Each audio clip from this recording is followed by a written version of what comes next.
Ladies and gentlemen, I want to take you through some of the fodder that you could grow for your livestock. So in front here is a maize plantation. This is about a month old. It's growing pretty fast because it's grown organically using farmyard manure. And that is why you can see there's a lot of undergrowth. So in due course, we will be doing the weeding again here. So how this is used is once the maize has reached the milk stage, you can either cut it and make silage out of it, or alternatively, what can be done is you can harvest part of the maize for human consumption, and then the stover, you harvest it and use it for livestock. The stover is not very nutritious, so normally it has to be enriched with other combinations that probably we'll discuss in due course. If you look at it, the maize is actually intercropped with banana, and bananas, once it is harvested, normally these leaves don't go to waste. These leaves are also chopped and can be used for livestock. So nothing goes to waste. Then if you look here along the fence, this plant that you see here, it's planted along the edge of the shamba. This is called caliandra, and it is very rich in protein. So like I mentioned before, when you use the maize stover, once you chop it, to make it rich and nutritious, you could as well mix it with this caliandra, chop it together, and then feed it to your livestock. So it will give you a better result. Here is a Napier grass. I'll talk about it a bit later. But this is also very useful for livestock. This is a Napier plant that is just trial. This is another variety that is just on trial here. And depending on the outcome, probably something that we'll discuss in due course. If you look, you can still see the caliandra. And at this stage, this is the right stage that you could probably be able to cut it and mix it with feed and feed it to livestock for maximum output or result from the livestock. Here, if you look down here, this is a mixture of some herbs and bracharia grass. These are very rich in protein, very, very rich in protein. So you might think that they are weeds, but they are intentionally intercropped together with the bracharia grass so that once you cut it and you feed it to livestock, the results are always very, very impressive. So you can see here, this is still bracharia grass that is planted for livestock. Here, this is Napier grass. This is actually pak chong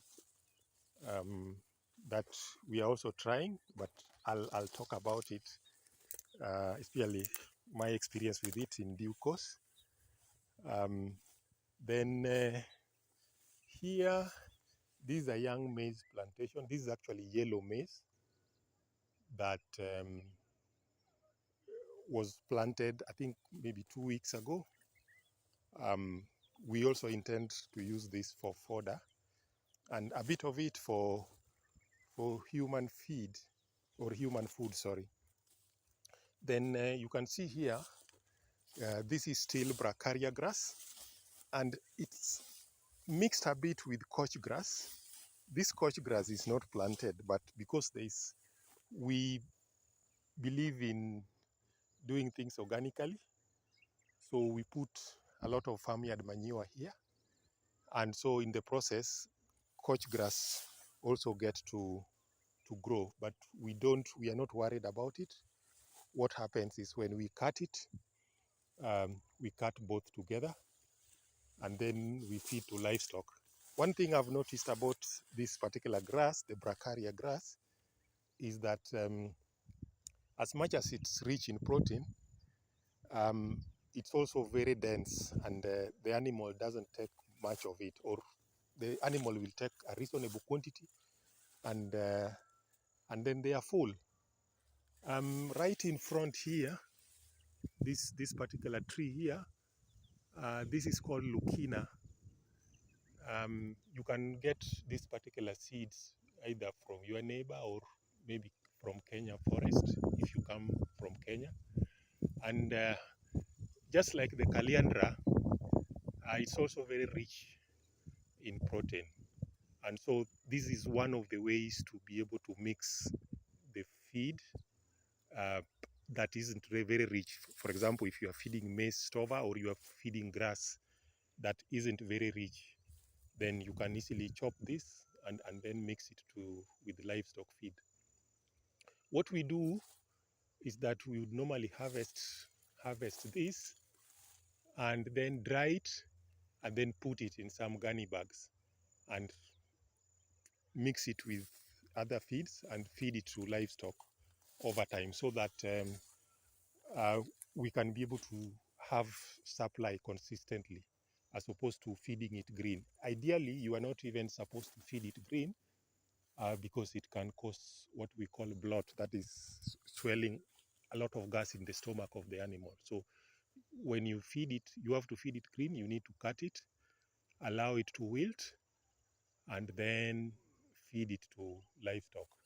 You can see there is the Lucina here that has overgrown. It's not supposed actually to be left to overgrow like that. So these ones we will be able to cut them, harvest the leaves, and then allow them to grow afresh. This here is still bracharia grass. It's doing really well here. One cannot imagine that this is actually a very rocky place, but because we are doing it organically, putting enough farmyard manure in the soil, and then ensuring that it has some little bit of water, then it really does well. So those are some of the fodder that we do for our livestock. If you need more information, you can always reach out. Until that particular moment, I would say thank you very much, and see you in the next one. Bye bye.